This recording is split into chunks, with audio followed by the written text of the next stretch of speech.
함께 나눌 하나님의 말씀은 열왕기상 19장 19절부터 21절까지 말씀입니다. 열왕기상 19장 19절부터 21절까지 말씀입니다.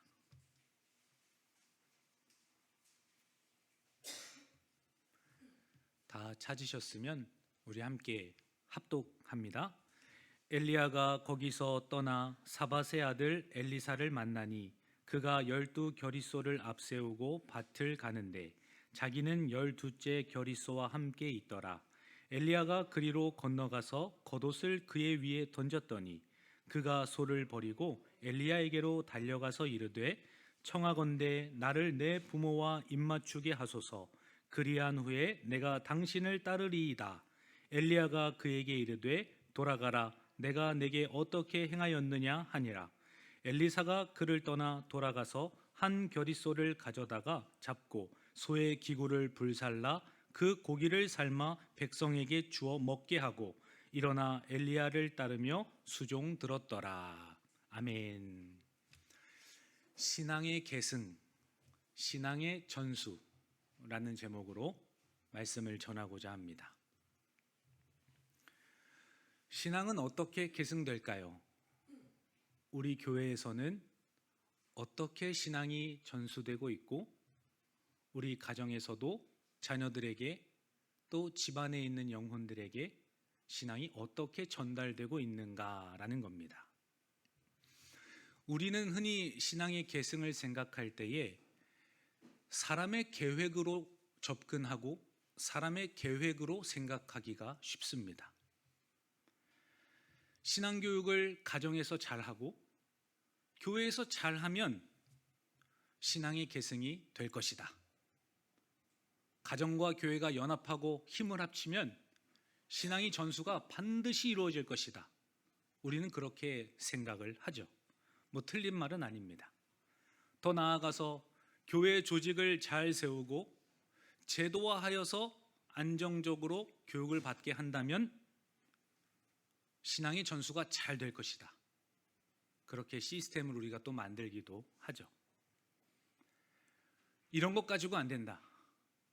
열심을 내는 사람들, 열심당원이 있는 사람들을 세워서 한눈 팔지 않게 적극적이고 능동적으로 신앙생활을 할 수 있는 그런 가정과 교회가 되어야 한다.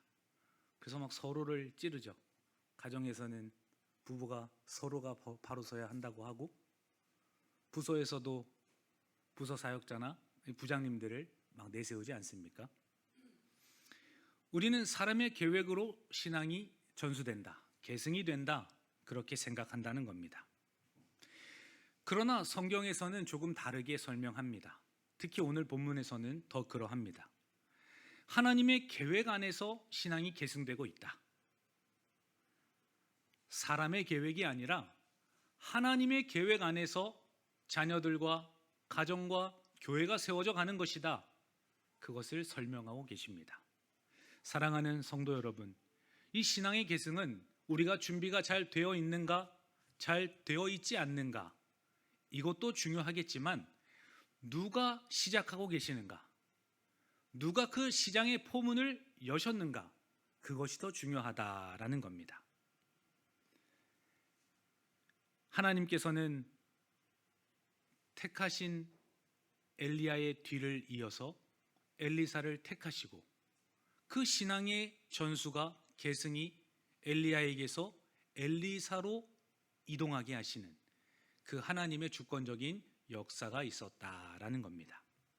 사랑하는 성도 여러분, 신앙의 계승이 누군가의 능력이나 열심이 아니라 하나님의 주권적인 부르심과 그분의 계획 안에서 이루어진다는 사실을 마음속에 깊숙이 새기시고 주님의 계획에 동참하시고 연합하시는 우리 광문교회 되시기를 주님의 이름으로 간절히 축원합니다. 옆에 계신 분들과 함께 인사하겠습니다. 부르심에 응답하여 순종합시다. 인사합니다. 부르심에 응답하여 순종합시다. 아멘. 오늘 본문 말씀 읽지는 않았지만 16절도 한 번 더 읽겠습니다. 16절 읽습니다. 너는 또 nim시의 아들 예후에게 기름을 부어 이스라엘의 왕이 되게 하고 또 아벨 무올라 사밧의 아들 엘리사에게 기름을 부어 너를 대신하여 선지자가 되게 하라. 아멘. 갈멜산에서 영적인 전투 후에 굴에서 광야에서 하나님만을 바라보고 있었던 엘리야에게, 지쳐있는 엘리야에게 하나님이 찾아오시죠. 그리고 그 영혼을 회복시키시고 다시 사명을 주십니다. 가서 너의 다음 사람인 엘리사를 세워라. 엘리야 입장에서는 조금 서운했을지도 모르겠어요. 콕 집어서 엘리사, 누구 집안의 아들 엘리사에게 가서 다음의 사람으로 선지자로 세우라. 하나님께서 말씀하지 않았습니까? 이때 엘리사가 하나님께 기도를 했다는 내용도 없고 유망한 선지자의 물망에 올랐던 유력한 후보였다고도 설명하지 않습니다. 밭을 갈고 있는, 그냥 평범하게 지극히 삶을 살아가고 있는 엘리사를 하나님께서 콕 집어서 선지자로 세우라 라고 말씀하지 않습니까? 오늘 본문 19절입니다. 우리 한 번 더 읽습니다. 엘리야가 거기서 떠나 사밧의 아들 엘리사를 만나니 그가 12 겨릿소를 앞세우고 밭을 가는데 자기는 12째 겨릿소와 함께 있더라. 엘리야가 그리로 건너가서 겉옷을 그의 위에 던졌더니. 아멘. 엘리사는 사밧의 아들이죠. 밭에서 지금 12 겨릿소를 몰던 아주 지극히 평범한 사람이었고 상황이었습니다. 전혀 이상할 것이 없고 특별한 점이 없었습니다. 그러나 하나님께서는 그 시점에 엘리야에게 명령을 하고 계시는 거예요. 16절에서 읽었듯이 엘리사를 선지자로 내 대신 세우라. 이 엘리사의 부르심은 누가 추천을 한 것도 아니고 뭐 접수를 받거나 신청서를 낸 것도 아닙니다. 지극히 전적으로 하나님의 주권 가운데 이루어지고 있는 하나님의 부르심이다라는 거예요. 우리가 첫 번째로 기억하실 것은 이 신앙의 계승이라는 것은 하나님의 주권적인 선택으로 이루어진다라는 겁니다. 함께 서두에서 아무리 우리가 길을 계획하고 신앙의 전술을 촘촘히 기획한다 할지라도 하나님이 주권적으로 일하시지 않고 선택하지 않으면 일이 시작되지 않는다는 것을 깨닫게 하십니다. 하나님의 주권적인 선택이 먼저 있어야 한다라는 거예요. 신앙의 계승은 항상 하나님의 은혜로 시작되기 때문입니다. 우리 함께 말씀 한 구절 찾아보기를 원합니다. 요한복음 15장 16절입니다. 요한복음 15장 16절입니다.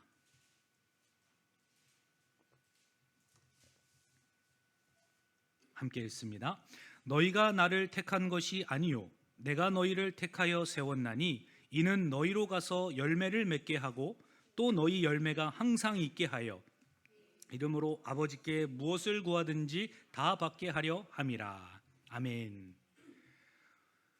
내가 이제 예수를 믿겠습니다. 이제는 두 손 두 발 들고 하나님 앞에 나아가겠습니다. 그렇게 해서 우리가 하나님을 믿는 것이 아니라 너희가 나를 택한 것 같으나 그것이 아니요 내가 너희를 택하여 세웠다. 내가 지명하여 부른 것이다. 하나님께서는 먼저 그렇게 말씀을 하시기 때문이에요. 성경의 인물 중에 하나님께서 출애굽기 3장에 보면 모세를 부르시죠. 40년 동안 바로의 궁정에서 교육을 받았고 또 힘과 권력을 누렸던 사람이고 많은 사람에게 칭송을 받았던 사람이 모세가 아닙니까?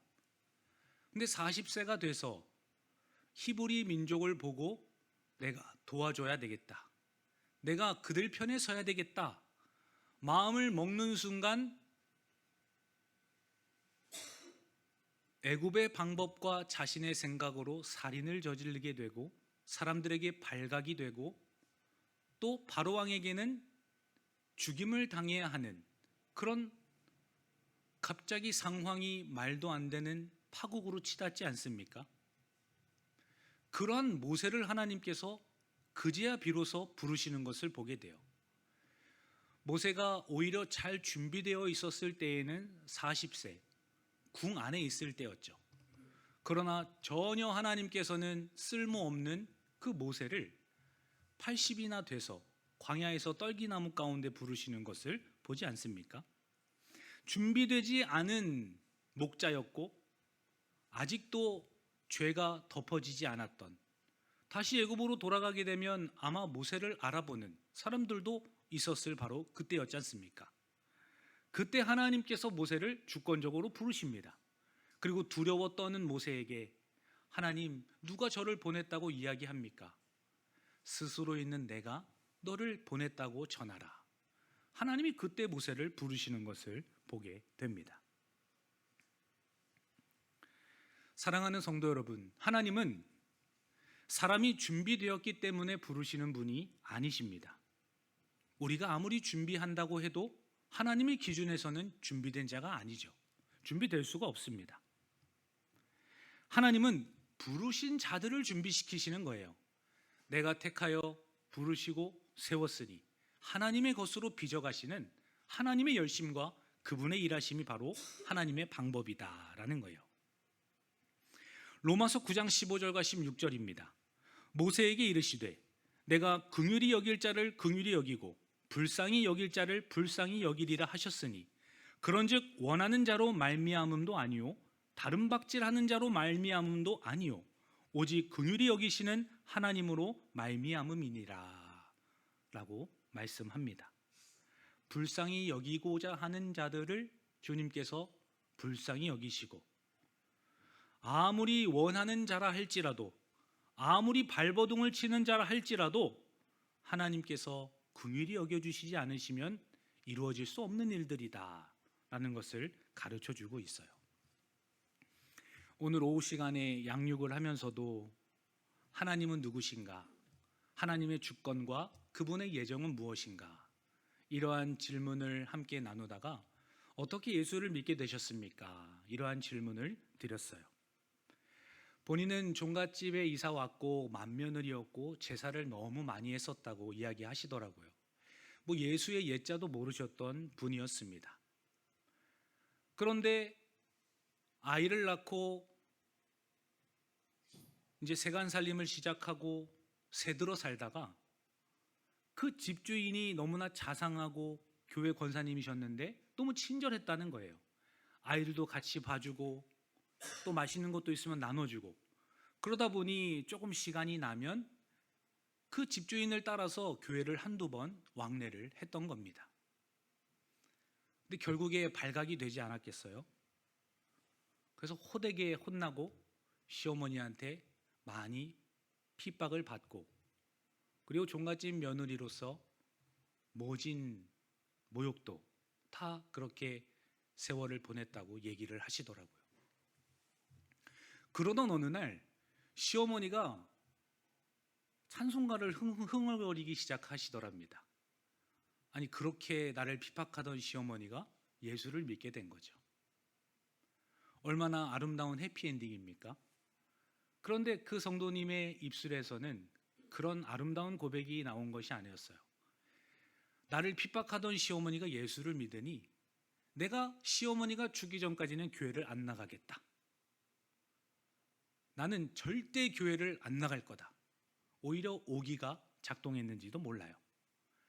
그래서 진짜 시어머니가 돌아가신 이후에 교회에 출석을 하셨다고 합니다. 하나님께서는 한 영혼을 택하시고 부르세요. 전혀 알지 못하는 방법으로 하나님께서는 그분의 사람들을 인도해 가시는 것을 보게 됩니다. 하나님께서 주권적인 선택으로 그 영혼을 붙드시고 사람을 만나게 하시고 영혼을 붙여주지 않으면 예수에 대한 이야기를 듣고 싶어도 들을 수 없고 들어야지 당연히 믿고 예수의 이름을 고백하지 않겠어요? 그런 일들이 불가능하다는 것을 하나님께서는 가르쳐 주신다라는 겁니다. 그러므로 오늘 이 늦은 시간까지 이 자리에 함께 예배하고 있는 우리 성도님들은 하나님의 주권적인 선택 가운데 이미 부르심에 응답하신 믿음의 성도님인 줄 믿습니다. 그러한 성도들이 예배하고 기도할 때에 하나님이 얼마나 영광을 받으시고 기뻐하시겠습니까? 하나님께서는 엘리사를 미리 준비된 사람이었기 때문에 부른 것이 아니라 농부로 있었을 때, 지극히 평범한 상태로 있을 때 부르셨습니다.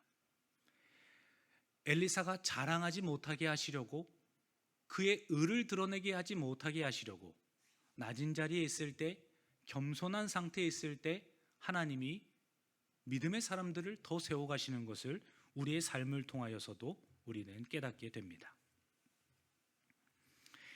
하나님께서 주권적으로 부르시는 사람들을 붙여주시고 또 만나게 하심을 믿으면서 신앙의 계승을, 신앙의 전수를 이어가시는 우리 광문교회 되기를 주님의 이름으로 축원합니다. 2월 마지막 주에는 우리가 전교인 전도를 하는 날로 공동회에서 함께 이야기를 나눴어요. 그리고 다음 주에는 당회와 우리 선교회 회장님들과 모여서 구체적으로 어떻게 기획할지 자세히 회의를 할 것입니다. 그러할 때 하나님께서 주권적인 선택으로 부르시는 자들을 우리에게 붙여주시고 만나게 하시고 또 대화를 하게 하실 겁니다. 아이들을 통하여서 하나님의 역사를 이루어 가실 수도 있고 우리의 작은 순종과 믿음의 반응을 통하여서도 일하실 수 있죠. 그 하나님의 주권을 믿는 믿음 때문에 우리는 열심히 전도할 수 있는 것이고 낭망하지 않는 것입니다. 구원받을 자가 누군지 모르기 때문에 우리는 때를 얻든지 못 얻든지 복음을 전할 수 있는 그 명분이 있는 사람들이다라는 거예요. 그러므로 하나님이 붙여주시는 사람들, 만나게 하시는 사람들을 두려워하지 않으시고 믿음의 눈으로 바라보시기를 주님의 이름으로 간절히 축원합니다. 두 번째로는 하나님께서 이 신앙의 계승이라는 것은 주권적인 선택으로 이루어지는, 출발이 이루어지는 것이라면 그 다음으로는 그 부르심에 자원하는 사람들, 응답하는 사람들을 통해 신앙의 계승이 이루어진다라는 것을 보게 됩니다. 오늘 본문 20절 우리 이어서 함께 읽습니다. 그가 소를 버리고 엘리야에게로 달려가서 이르되 청하건대 나를 내 부모와 입맞추게 하소서. 그리한 후에 내가 당신을 따르리이다. 엘리야가 그에게 이르되 돌아가라. 내가 내게 어떻게 행하였느냐 하니라. 아멘. 하나님의 명령을 받죠. 그리고 엘리야가 그 밭으로 가서 자신의 겉옷을 집어 던집니다. 우리가 생각할 때에는 생뚱맞는 일 같기도 해요. 그러나 이 엘리야의 옷은 그 선지자의 정체성이자 본인의 전부였어요. 갈멜산에서 전투를 할 때에도 겉옷을 사용하였고 굴에서 하나님의 임재를 느낄 때에도 그 겉옷을 사용하였고 이 엘리사를 부를 때에도 겉옷을 사용합니다. 그 열왕기하 2장에 가면 물을 가를 때, 강을 가를 때에도 겉옷으로 그 땅을 쳐서 물을 갈라요. 이 엘리야에게 겉옷이라는 것은 본인의 전부라고도 설명할 수 있을 것입니다. 하나님의 명령을 듣고 본인의 전심을 다해서 엘리사를 부르지 않습니까? 그 순종을 통하여서 하나님께서는 신앙의 계승과 전승을 이어가세요. 그리고 그 엘리야의 진지한 태도, 눈빛, 엘리야의 명성, 그 모든 신앙의 계승이 본인에게 다가오고 있다는 것을 엘리사가 깨닫습니다. 그리고 난 이후에 엘리야에게로 달려가서 청하건대 내 부모와 입맞추게 하소서. 그러한 후에 내가 당신을 따르리이다. 본토 친척 아비집을 다 떠나고 이제 엘리야를 따라서 나서려고 하는 심장이 뜨거워진 엘리사의 모습을 보게 됩니다.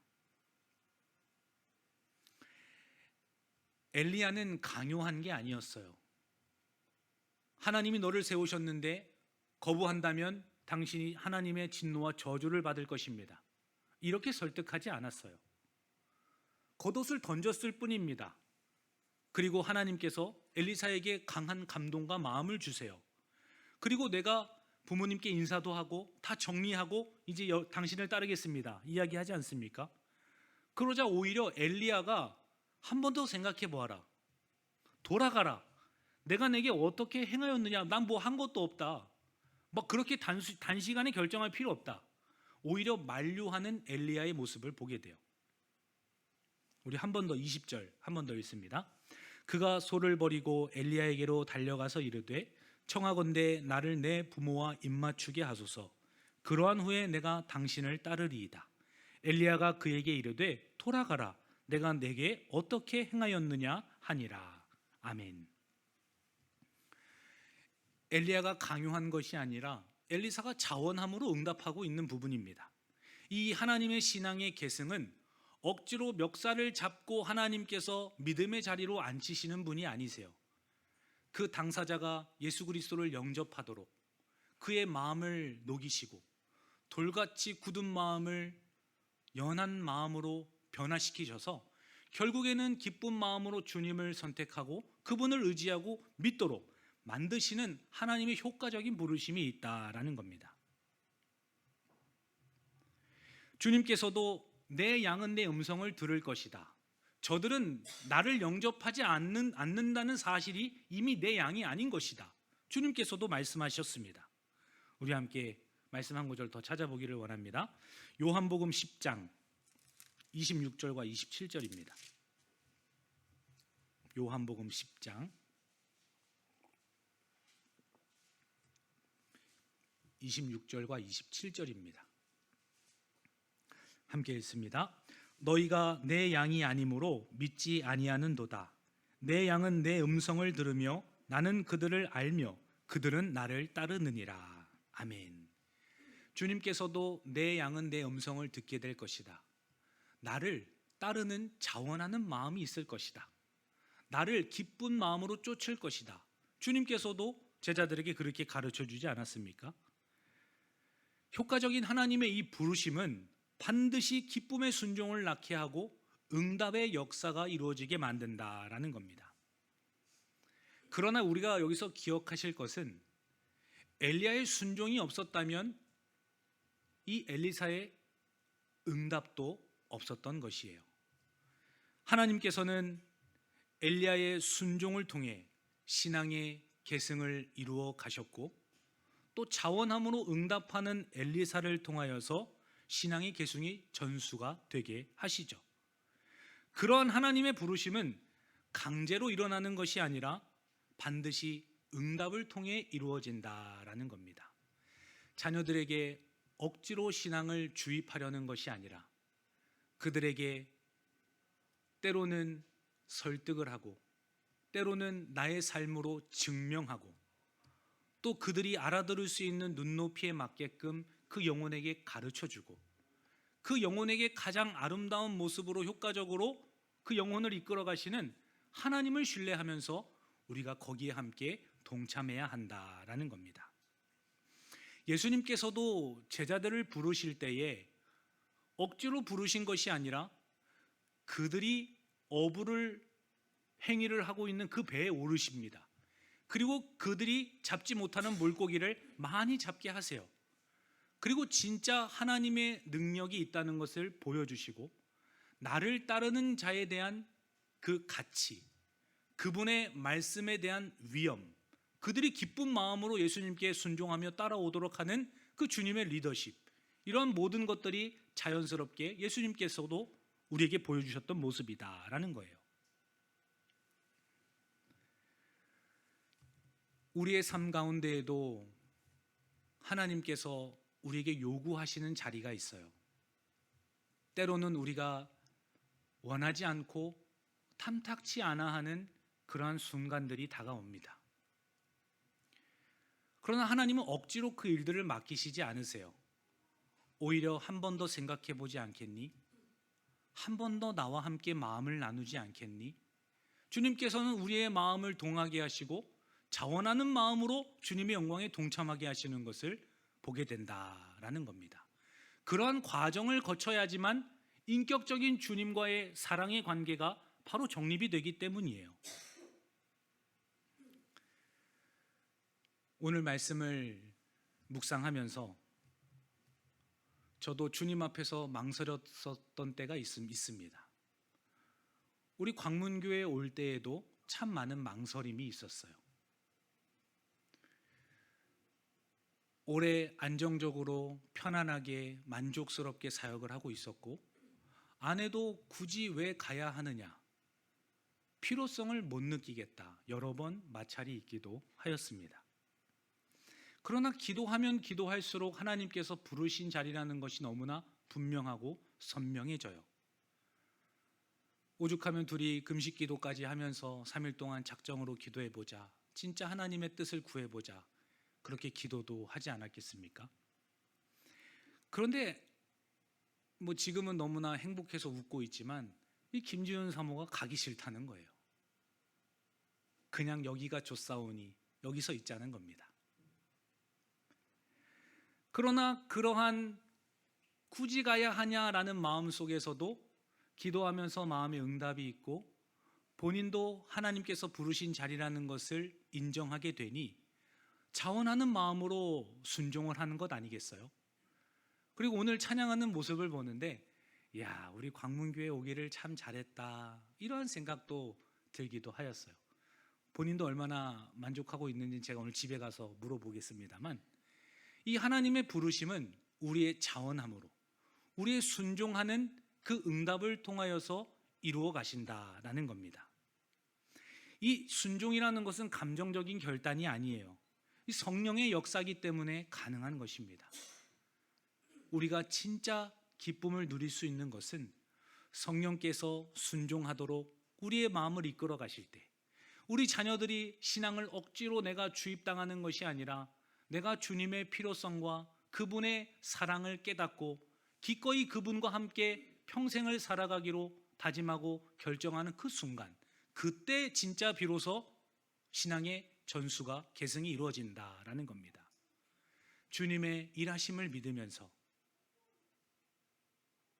그분의 응답의 역사를 바라보시는 우리 광문의 성도님들 되시기를 주님의 이름으로 간절히 축원합니다. 그러한 신앙의 계승은 단순히 응답하는 것에서 멈추지 않습니다. 주권적으로 하나님의 택하심과 일하심이 있었고 우리의 응답과 순종을 통하여서 이루어 가죠. 그리고 마침내 순종하는 삶을 통하여서 완전히 계승이 이루어지는 것을 보게 됩니다. 과거를 청산하고 본인이 붙들고 있었던 것들 내려놓고 진짜 주님만을 붙들기로 다짐하고 과거를 청산하는 그 순종의 삶, 그 자리까지 가야지만 진짜 비로소 신앙의 계승이 이루어진다라는 겁니다. 우리 본문 말씀 21절도 마지막으로 읽습니다. 엘리사가 그를 떠나 돌아가서 한 겨릿소를 가져다가 잡고 소의 기구를 불살라 그 고기를 삶아 백성에게 주어 먹게 하고 일어나 엘리야를 따르며 수종 들더라. 아멘. 엘리사가 그를 떠나 다시 돌아갑니다. 돌아가서 이제 과거를 청산해요. 겨릿소 중에 한 소를 잡아다가 잔치를 베풀죠. 그리고 그동안 본인이 사용했던 소와 관련된 기구들을 다 불태워 없앱니다. 그리고 엘리야에게 다시 돌아가서 그를 따르며 수종 들더라. 오늘 본문은 그렇게 결론을 우리에게 소개해 줍니다. 엘리사는 소를 잡아서 사람들에게 베풀고 기구를 불사르죠. 돌아갈 길을 스스로 끊는 것과도 같아요. 예수님의 제자들도 다 그러하지 않았습니까? 우리도 동일하게 오늘을 살아가는 우리들도 동일합니다. 이전의 방식과 이전에 내가 붙들고 살아갔던 것들과 내가 의지하는 모든 것들, 그것들을 청산할 때 비로소 그때 진짜 우리 안에 신앙과 아름다운 주님을 향한 믿음의 고백이 피어나는 것을 보게 돼요.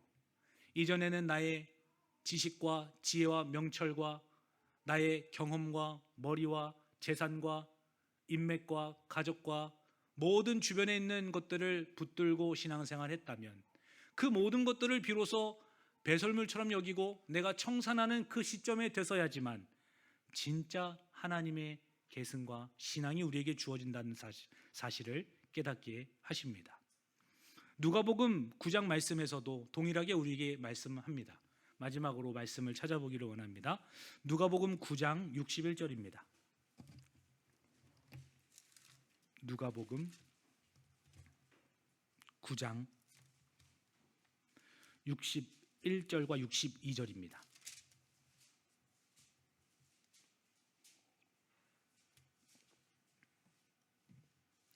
누가복음 9장 61절 62절 읽습니다. 또 다른 사람이 이르되 주여 내가 주를 따르겠나이다마는 나로 먼저 내 가족을 작별하게 허락하소서. 예수께서 이르시되 손에 쟁기를 잡고 뒤를 돌아보는 자는 하나님의 나라에 합당하지 아니하리라 하시니라. 아멘. 세리 마태도 세관을 보고 있던 바로 그 자리에서 책상을 뒤로 한 채 주님을 따르는 것을 보게 돼요. 사도 바울도 과거에 가말리엘 문화에서 배웠던 모든 율법과 로마의 시민권까지도 다 배설물로 여기고 주님만을 따라가겠노라, 그런 아름다운 고백을 했던 사람들이 아닙니까? 바로 과거를 청산할 때, 그때 진짜 비로소 신앙의 계승이 이루어진다는 사실을 우리는 기억해야 할 것입니다. 엘리야의 순종과 엘리사의 응답, 그리고 응답에 따르는 과거를 청산하는 삶까지, 그것이 비로소 우리의 신앙의 여정 가운데 이루어지는 하나님의 은혜다라는 거예요. 그러한 과정을 우리 다음 세대 아이들이 잘 밟아갈 수 있도록 옆에서 격려해 주시고 지지해 주시고 기도해 주시며 그 아름다운 신앙을 몸소 보여주시는 우리 성도님 되시기를 주님의 이름으로 간절히 축원합니다. 하나님 아버지, 감사합니다. 오늘 엘리야와 엘리사를 통하여 신앙의 계승이 어떻게 이루어지는지 함께 말씀을 보았습니다. 우리는 참 부족하고 연약하여서 순종하지 못할 때가 많고 응답하여 자원함으로 포기하는 자리까지 나아가지 못할 때가 많습니다.